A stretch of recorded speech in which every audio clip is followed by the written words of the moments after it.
Tom's table has a triangular pile of tennis balls stacked on deck. The top ball is supported by 3 balls in the layer underneath it. These 3 are supported by 6 balls in the layer underneath them, and so on. There are n layers of balls. How many balls are there in the bottom layer? How many tennis balls are there altogether? If the tennis balls were replaced by cannonballs arranged in a similar fashion in a stack of 10 layers, calculate the weight of the pile, and one cannonball weighs approximately 2.722 kilograms. The question originally was related to cannonballs. I made some changes.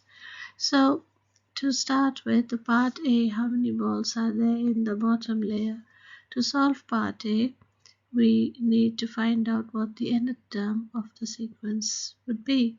So the sequence of numbers, you might have recognized, the first one is 1, the second layer has 3 balls, the third layer has 6, and the fourth layer will have, you see, 1 plus 2 is 3, 3 plus 3 is 6, so 6 plus 4 would be 10.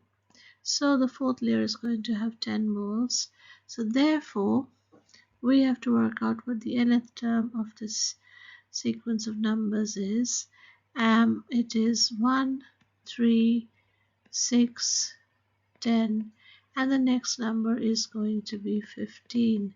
That's because 1 plus 2 is 3, 3 plus 3, 6 plus 4, 10 plus 5, and that is the term.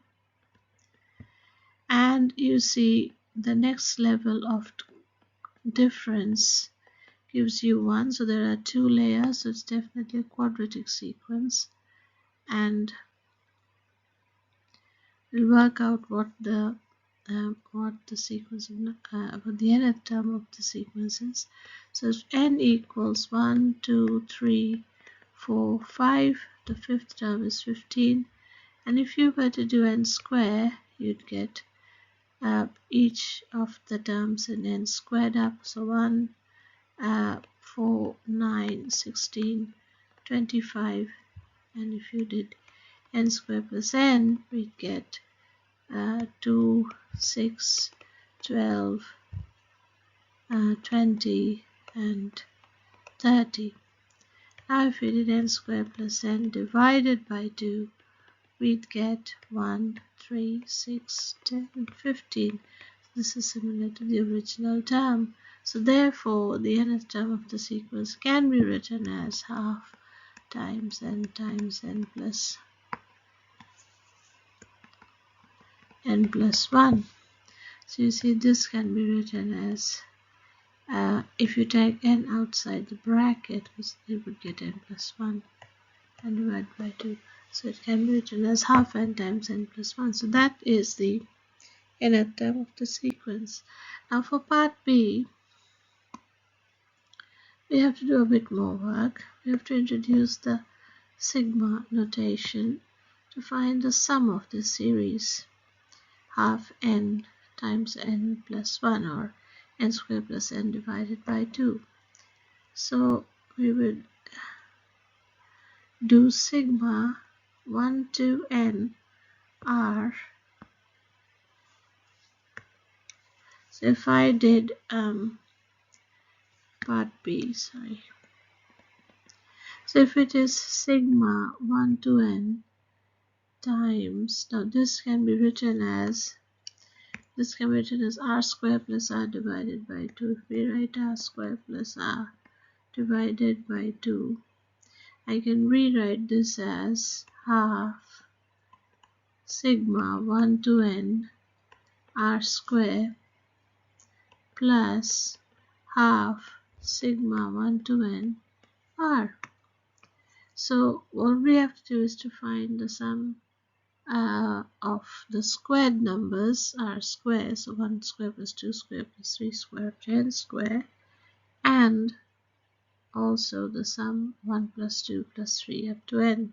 So sum to n terms.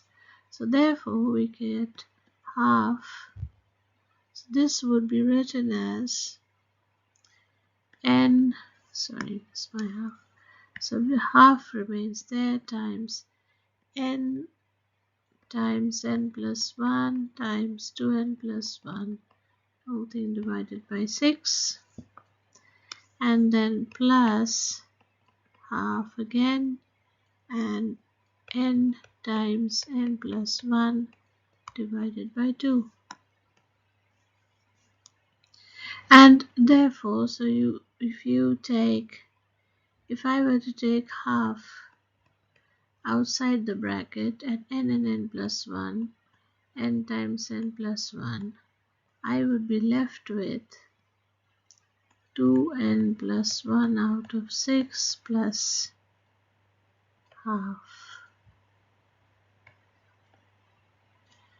So that would give me, if I were to continue here, so that would give me half n times n plus 1, and then in brackets I have to do 2n plus 1 plus 3 divided by 6.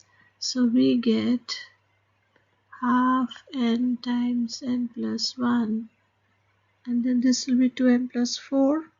So if I take 2 outside the bracket again, I get n plus 2, and the whole thing divided by 6. So this 2 and this 2 would cancel out, and we'd be left with n times n plus 1 times n plus 2 divided by 6, and that is the sum of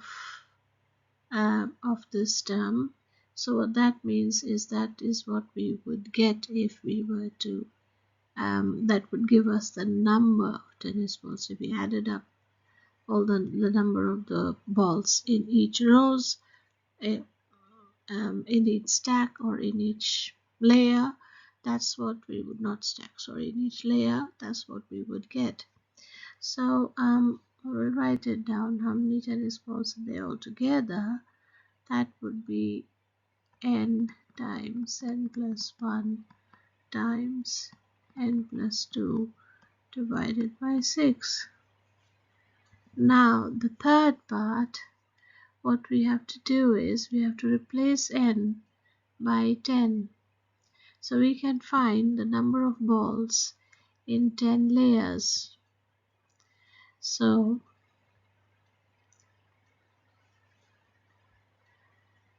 to do that,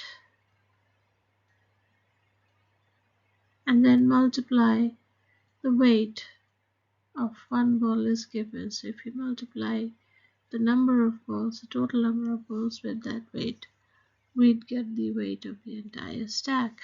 So what we do is, for part C, put n equals, you don't need to see, 3C, to say n equals 10, and therefore weight, no, the number of balls. We say number of balls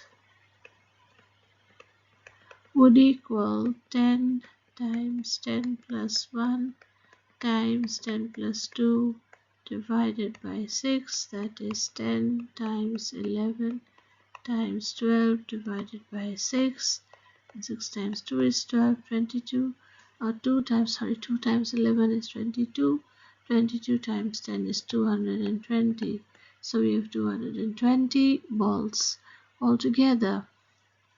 So weight of the pile, therefore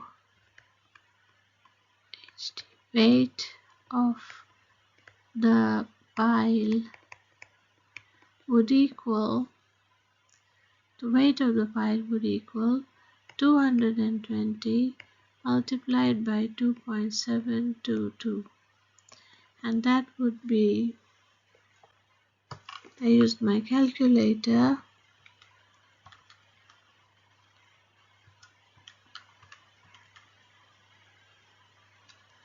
I would get approximately 598.84, and that can be said approximately 599.